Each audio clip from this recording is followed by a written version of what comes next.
Welcome back, all you beautiful souls. I'm so glad that you're here today because this episode I've been wanting to record for a while now. And I'm sure that most of you are just dying to hear it too. If you've been lying awake at 3 a.m. with your mind racing and your body restless, I feel you. I was there last night, actually. And if you've been riding emotional waves that seem to just come out of nowhere and like you're snapping at the people that you love and then wondering who even was that, I see you too. And if you have been feeling a low hum of sadness or disconnection or a quiet grief that you can't quite put your finger on, I see you. And if anyone in your life, especially your doctors, have looked at you and said something like, it's probably just your hormones, like that's supposed to explain it, dismiss it, and end the whole conversation, I've been there too. And we're going to talk about that because I have been where you are. I understand the intersection of hormones and emotion and spirituality and trauma and life stress in a way that moves beyond just intellectual knowledge and into experiential wisdom. Not only do I understand what's going on here, I know what to do about it. What you're moving through right now might feel like some sort of malfunction, but it's not. It's actually a sacred shift. And when we understand what's truly happening, when you have the right tools and the right support and the right framework to move through it, this season of your life has the potential to be the most powerful, most aligned, most authentically you that you've ever been. And that's not a promise that I make lightly. That is what I have experienced and what I've witnessed in the women that I work with. So today we're going to talk about what's actually happening in your body and your mind, in your spirit right now.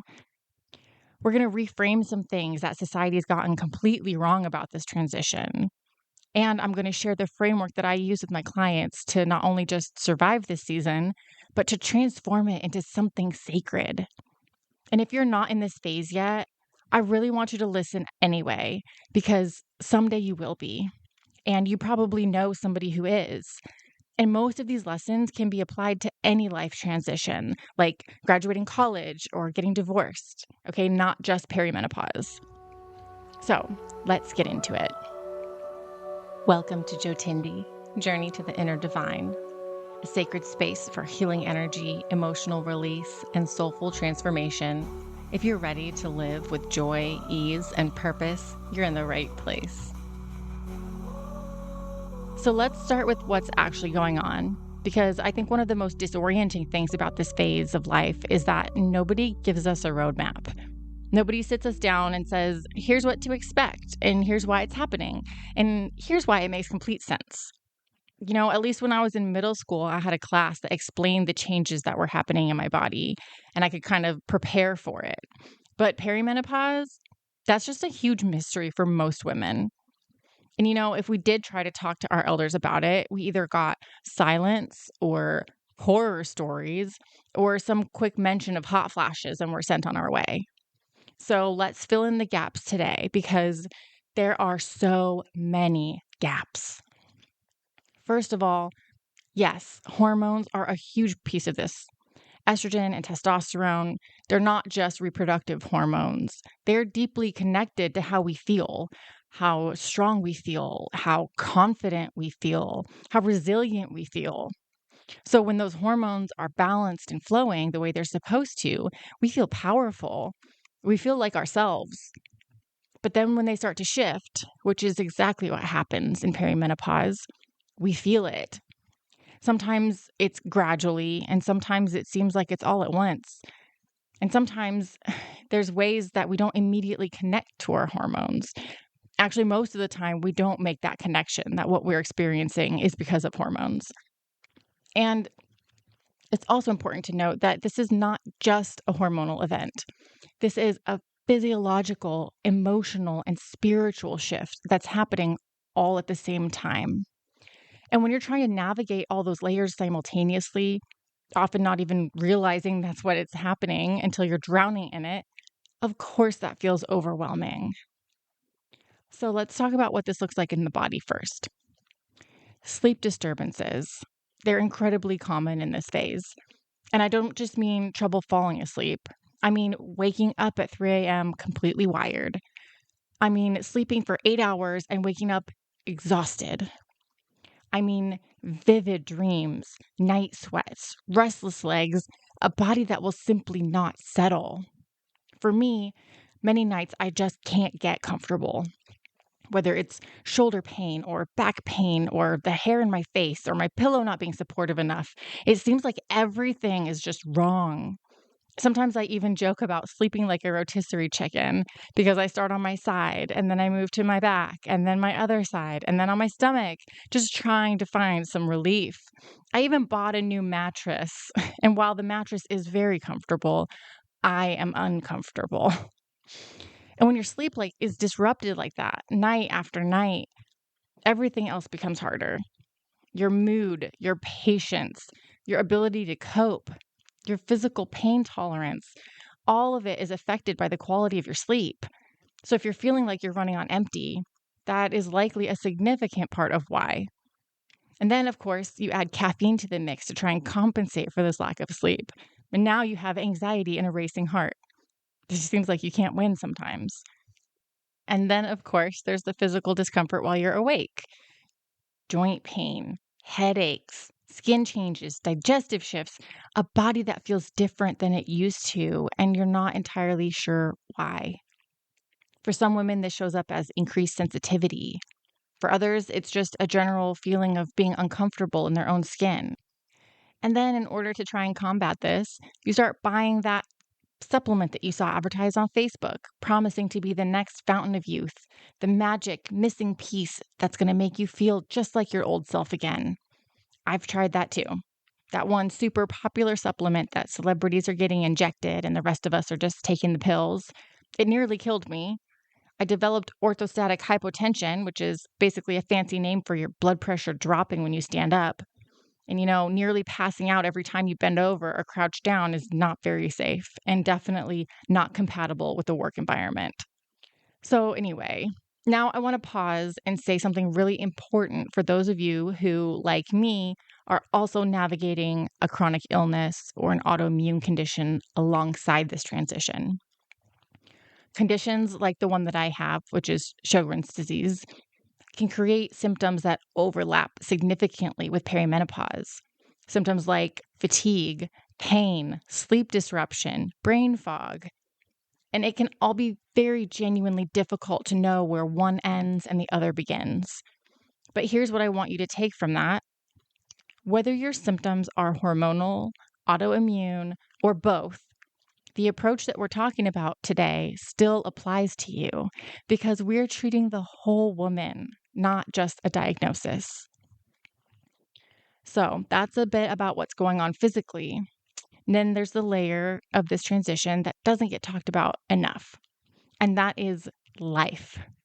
So many women hit this phase of life at the exact moment that everything else is peaking. You might be caring for aging parents while simultaneously launching your own children out into the world. You might be at a critical point in your career. You might be navigating a relationship that's shifted significantly, or maybe a sense of identity that's shifted, or both. The stress of this season is not just internal. It is coming at you from every direction.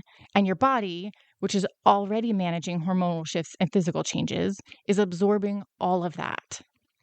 So when someone looks at you and says, "You seem stressed," or "You seem irritable," I want you to resist the urge to try and minimize it because you're not stressed for no reason. You are a woman carrying an enormous amount in a body that is going through a profound transition in a world that hasn't given you nearly enough support for either. This is not a weakness.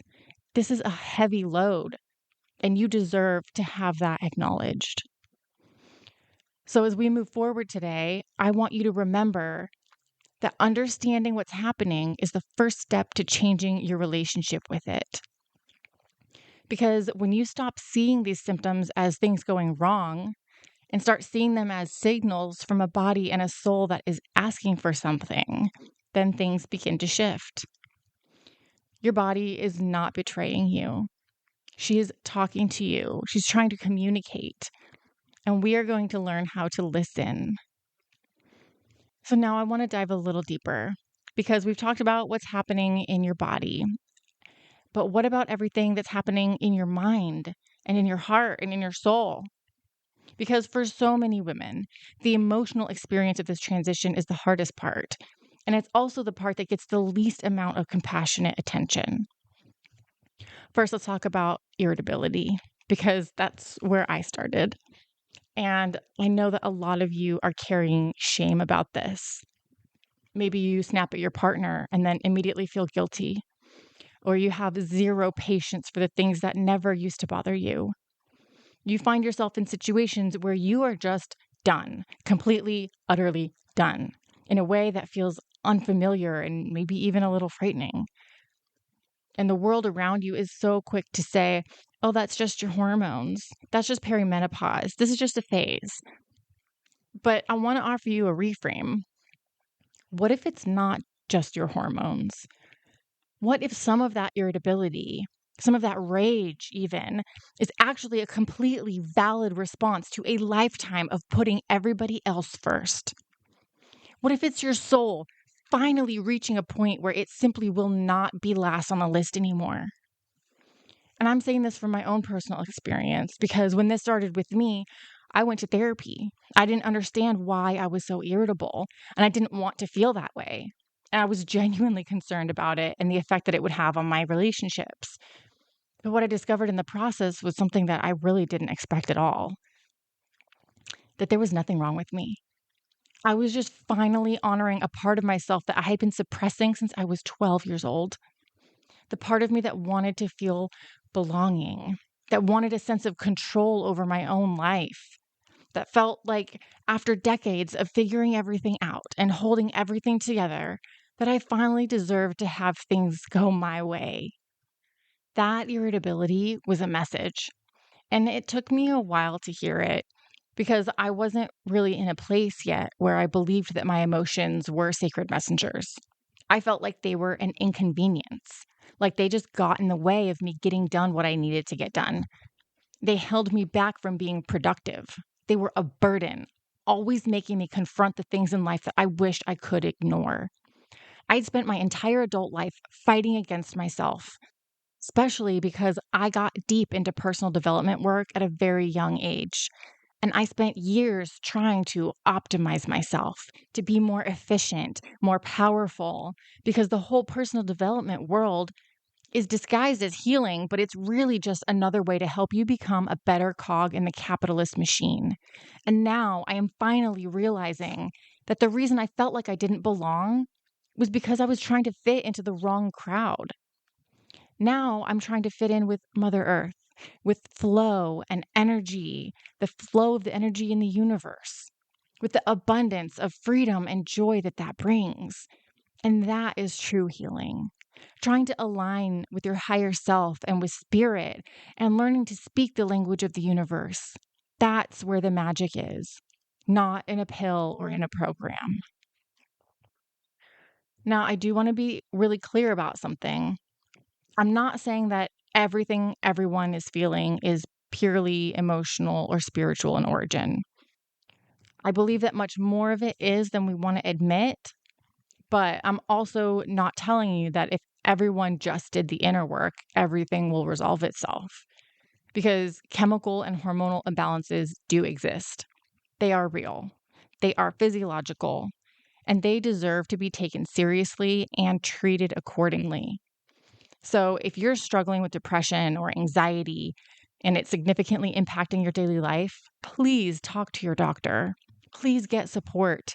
And please do not let anyone, including me, minimize what you're experiencing or make you feel like medication is somehow a failure or a weakness, because it's not. In fact, how I think about medication when it comes up with me and the women I work with is that sometimes we need something to take the edge off enough so that we can actually do the deeper work. Think of it like this. Like if you're in so much pain that you can't move, painkiller doesn't fix your injury, but it gives you enough relief to begin your physical therapy. It creates a window. And what you do in that window is where the real healing happens. And medication can be that window. It can quiet the noise just enough that you can finally hear yourself think, that you can begin to process, to release, to reconnect. And that's not a small thing. That's a gift. So please honor your body, honor your chemistry, work with your doctors, and also do the deeper work alongside it. Because the deeper work is where the true transformation lives. And I also want to talk about depression because this one is layered in a way that I think it deserves its own moment. So, like I said, yes, there is a chemical and hormonal component to the depression that many women experience in this phase.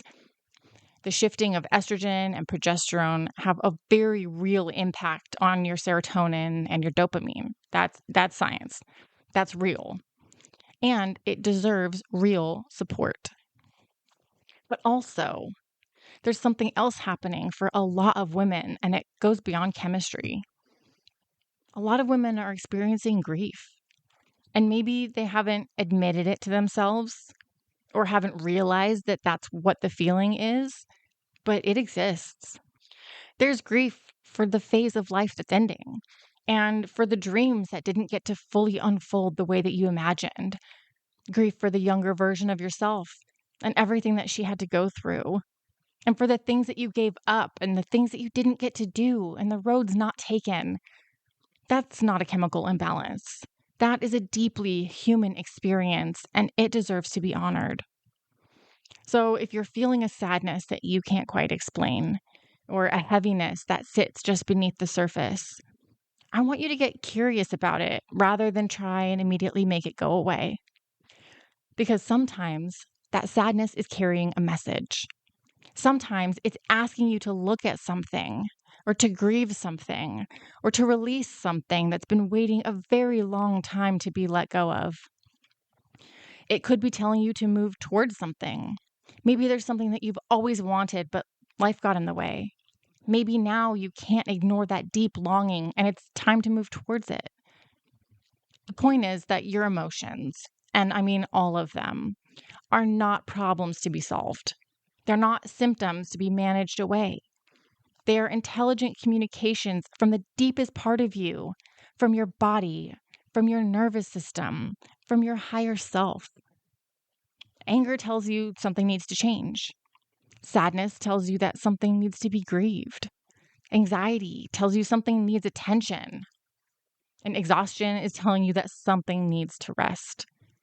And when we suppress these messages, when we push through and numb out or don't have the space to hear them, they don't go away. They go deeper. They settle into the body, and they show up as tension, pain, illness, and patterns that keep repeating no matter how hard we try and change them. So this is what trauma-informed healing looks like in this context. It's not about reliving the past or tearing everything open. It's about learning to create enough safety in your body and in your nervous system that these stored emotions finally have somewhere to go.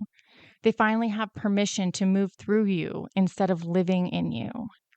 And that work, that beautiful, brave, deeply necessary work, is exactly what this transition is calling you towards. So, whatever it is that you're feeling right now, the irritability, the sadness, the anxiety, the rage, the grief, or the numbness, just remember your feelings are not too much. They are not something to be ashamed of or pushed down or explained away. They are valid. They are intelligent, and they're pointing you somewhere important. The question is, are you ready to follow them? Okay, I want to shift the energy here for a moment because everything that we've talked about so far, the physical symptoms, the emotional waves, the hormonal shifts, life stress, I know that that can feel really heavy. And I know that hearing all of that laid out sometimes can make it feel even more overwhelming than it already did. So I want to offer you a completely different lens to look at this through. And I want to talk about something that completely changed the way that I understand this whole phase of life. And that is the wisdom of traditional Chinese medicine. specifically the way that it maps out the cycles of a woman's life. Now, if this is your first time here and you haven't heard me talk about cycles before, welcome. And I can't wait for you to go back and listen to that episode about cycles because it will genuinely change the way that you see yourself. But traditional Chinese medicine describes the years between roughly 42 and 48 as what is called the knowledge phase. And I want you to really hear what that means because it's so far from the narrative that our culture tries to hand us about this time of life. This is not a phase about loss or endings. This is a phase about deep inner development, of shedding everything that's been keeping you from your truest, most authentic self, of preparing for one of the most powerful transitions that a woman will ever move through. I mean, think about that for a moment. The ancient wisdom of traditional Chinese medicine looked at this phase, the one that you're probably in right now, and the one that feels so turbulent and confusing and hard, and they called it the knowledge phase, a time of becoming more of yourself. And here's what I find so profound about that framing. This phase has actually been compared to the teenage years. And I think that's such a perfect analogy because adolescence is also turbulent, right? It's confusing. It's also marked by mood swings and identity shifts and a body that feels like it's doing stuff without your permission. But we don't ever look at teenagers and think there's something wrong with them or that they need to get back to where they were before. We understand that they're in a period of transition, that they're shedding one version of themselves in order to make room for the next. And that turbulence is part of the process. So, what if we gave ourselves that same grace? Because that's exactly what's happening here. You're in a period of profound transformation, and whether you feel ready for it or not, it is coming. And this phase has a way of pushing us, gently but firmly, toward the examination of everything that we have been carrying, the wounds that we haven't fully healed, the parts of ourselves that we've been ignoring, the dreams we put on hold, the version of ourselves that we never quite gave ourselves permission to become. It is, in the most beautiful and literal sense of the word, an invitation. It's an invitation to process what you've been carrying, to release the emotional weight of a lifetime of showing up for everyone else, to finally turn some of that energy inward and ask yourself, what do you need? What do you want? Who you actually are underneath all of these roles you are playing. Traditional Chinese medicine also speaks beautifully about the importance of embracing change in this cycle, of accepting that one chapter is closing while another, a richer, deeper, more authentically aligned one, is beginning, of continuing to cultivate a sense of self that is rooted in wisdom rather than performance. And I think that's such an important distinction because so much of what women do in their first half of life is a performance, right? We're performing the role of the good daughter or the perfect partner or the selfless mother or the dependable employee or the woman that just has it all together. And there's nothing wrong with any of those roles. But when they become the entirety of who we are, we lose something essential. And this phase is asking us to find it again. Now, I want to say something about the cultural narrative around perimenopause and menopause because it matters, and I refuse to let it go unaddressed. Our society in the US has done a monumental disservice to women in this transition. We've been handed a story that says that this is something to dread or something to hide, something to manage quietly so as not to make anyone else uncomfortable. We've been handed anti-aging creams and hushed conversations and the message, both spoken and unspoken, that a woman's value diminishes as her fertility does. And that is simply not true. That has never been true. And we are not going to carry that story any further.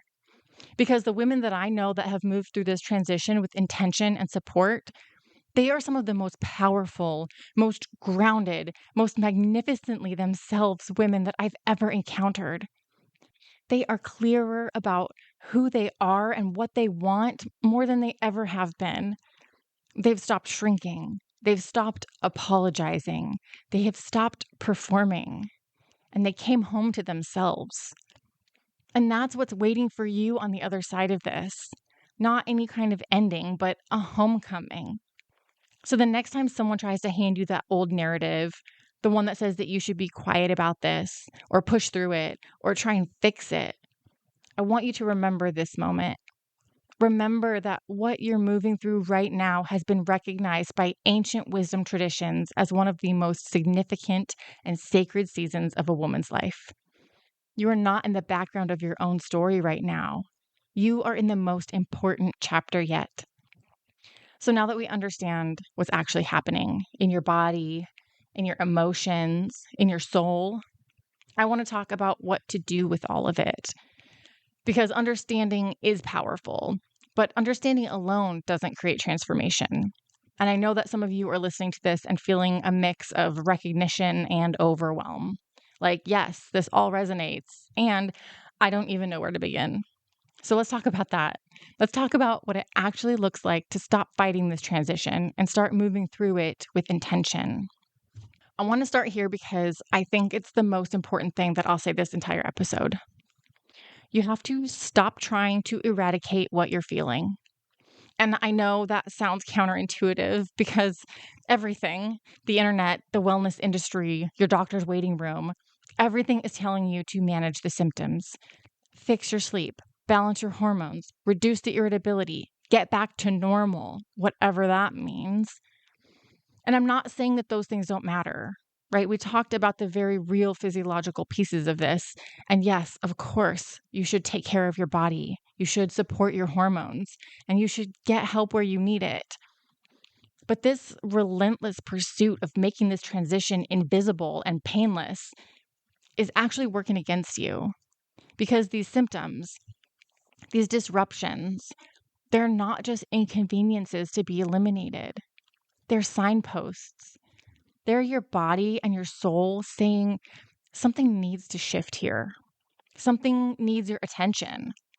Something that has been waiting a very long time is ready to be addressed.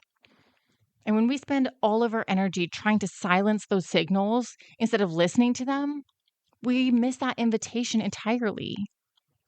So, what does it look like to actually accept the invitation?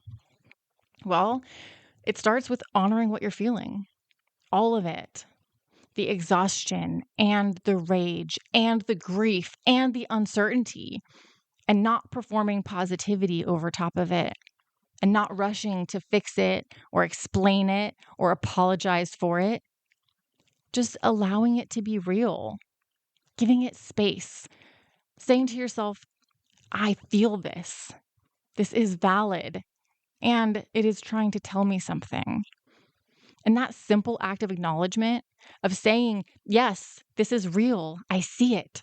I'm not going to push it away, is more powerful than most people realize. Because so much of our suffering comes not just from the emotions themselves, but from the resistance to them, from the energy that we spend trying not to feel what we are already feeling. So when you stop fighting the river and you let it carry you, even just a little bit, you begin to move. Now, I want to share something with you that forms the foundation of the work that I do with women. It is a 3-step framework and that I've seen create profound transformation. And I think that when you hear it in this context of everything that we've talked about today, it's going to resonate very deeply. So it's 3 steps, and those are release, reconnect, and realign.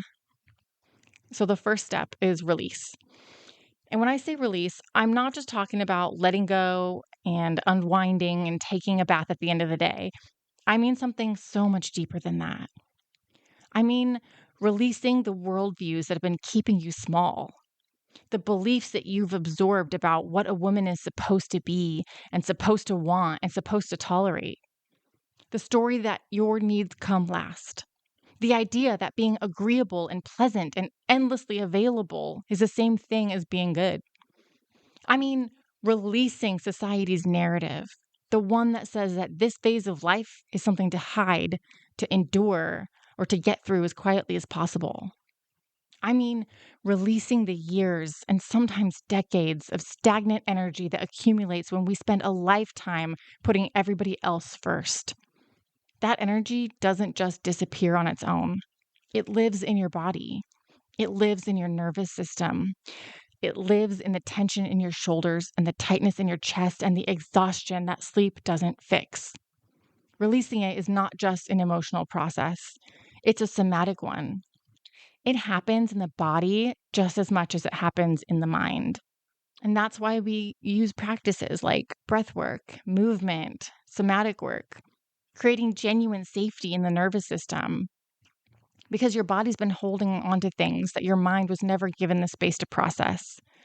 And believe me, she is ready to let them go. The second step is reconnect.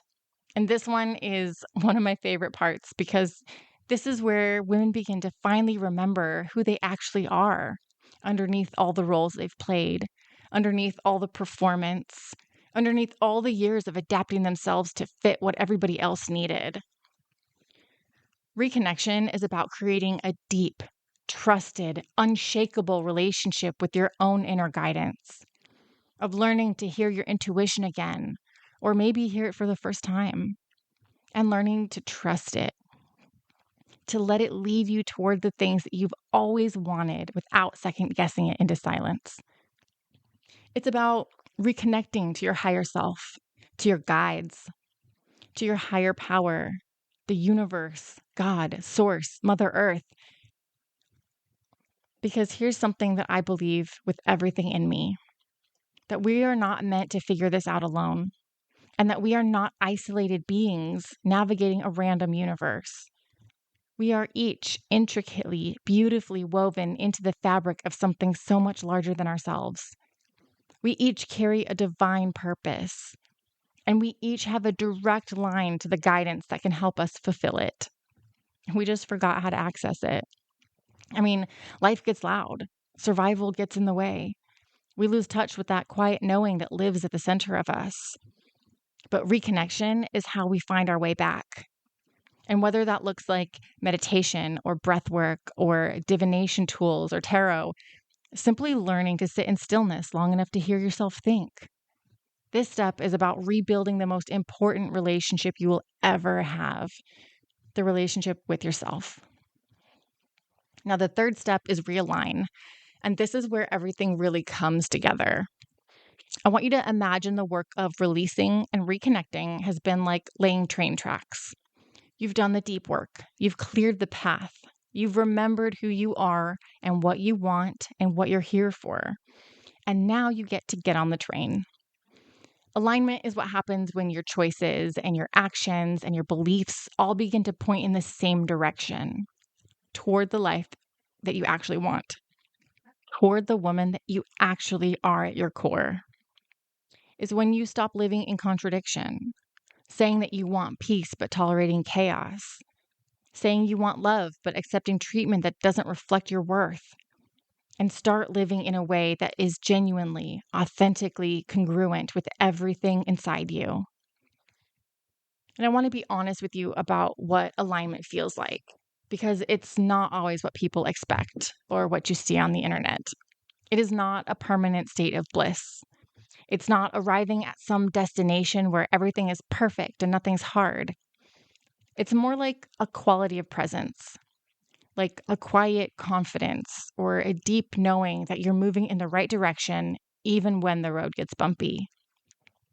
It's finding joy in small moments, like the way your dog looks at you with that complete unconditional love, the feeling of a deep breath at the end of a long day, the quiet celebration of being alive and present in your own life.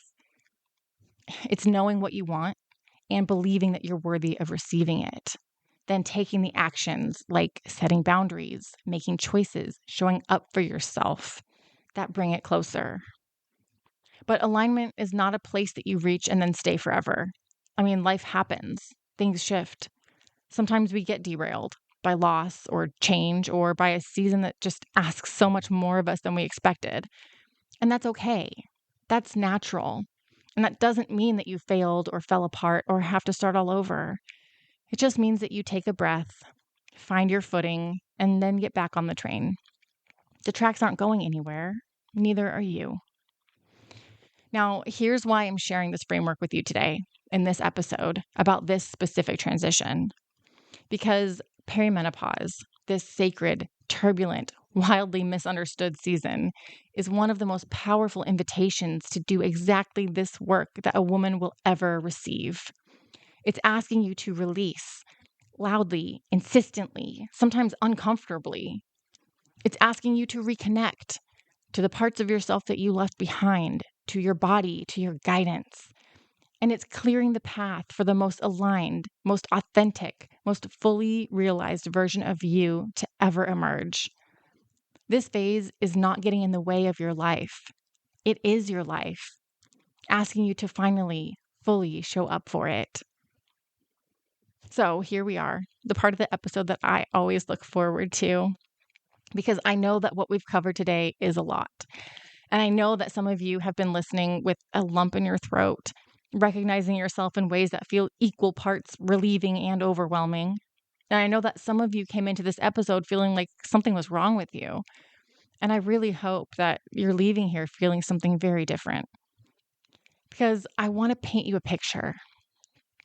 I want you to imagine a version of yourself on the other side of this work. She's not the version of you that white-knuckled her way through this transition by managing symptoms or pushing through or pretending that everything was fine.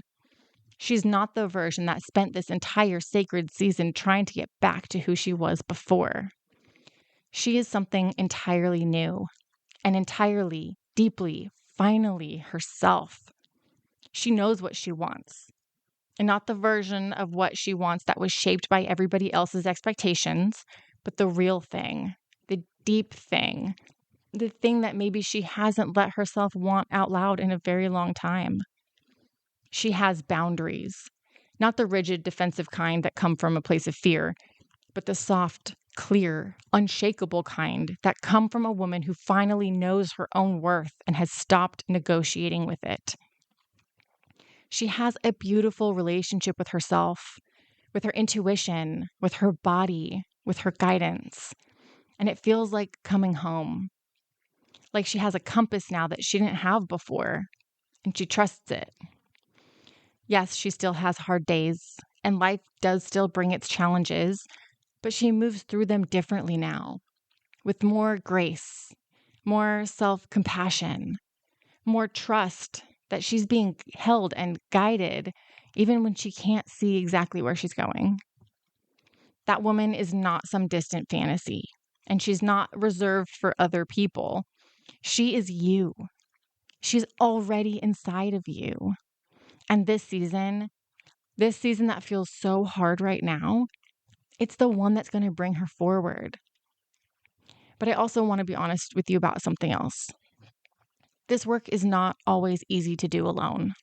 In fact, I would say that trying to navigate a transformation this profound in isolation will probably be one of the hardest things that a woman can do. And it's not because you aren't capable. You absolutely are. But because we're not meant to do this alone. We were meant to be witnessed, to be supported, to have someone walking alongside us who understands the terrain. And that's exactly what I'm here for. I am walking this path with you. I am understanding the intersection of the trauma, hormones, spirituality, nervous system, just like I said in the intro, in a way that's both deeply personal and deeply professional. And I've had the absolute privilege of walking alongside women who came to me feeling lost and overwhelmed and disconnected, and watching them emerge as the most alive, most aligned, most authentically themselves version of who they've always been. That is the work that I was put here to do. So if something's stirring in you right now, if something in this episode has lit a little spark of recognition or longing or of, yes, I want that, I want to invite you to take one simple step. Just come and talk to me. I offer a free 30-minute discovery call where we can sit together, just you and me, talk about exactly where you are right now, what you're carrying, what this transition is bringing up for you, and what it might look like to move through it with real support, real tools, and a framework that honors every single layer of who you are. There's no pressure, no obligation, just a real, honest conversation with someone who genuinely sees you and genuinely believes in what is possible for you. There's a link to book your call in the show notes. It takes 2 minutes to schedule, and it might just be the most important 2 minutes of this entire season of your life, because you didn't find this episode by accident. And I truly believe that. I believe that something in you, the wisest, most knowing part of you, led you here today because she knew that you were ready to hear this, because she's been waiting for permission to begin. This is her permission. And before you go, I just want to sit with you for one more moment. You came into this episode maybe asking how to survive perimenopause, how to get through it, how to come out on the other side relatively intact. And I hope what you're leaving with instead is the understanding that survival was never the goal. Thriving is the goal. Transforming is the goal. Coming home to your truest self fully, unapologetically, beautifully. That is the goal. And that this season is not something that is happening to you. It is something that is happening for you. And the universe, in its infinite wisdom, chose this exact moment in your life to extend that invitation. Not when it was convenient or when you felt ready, but right now, because you are ready, even if it doesn't feel that way yet. So honor what you're feeling. Honor the disruption. Honor the rage and the grief and the exhaustion. And yes, even the hot flashes at 3 a.m. Because on the other side of all of it is a woman who is so deeply, so fully, so magnificently herself that she looks back at this season not with bitterness, but with gratitude. All right, I will see you next week. But until then, don't forget, there is no path to happiness. Happiness is the path.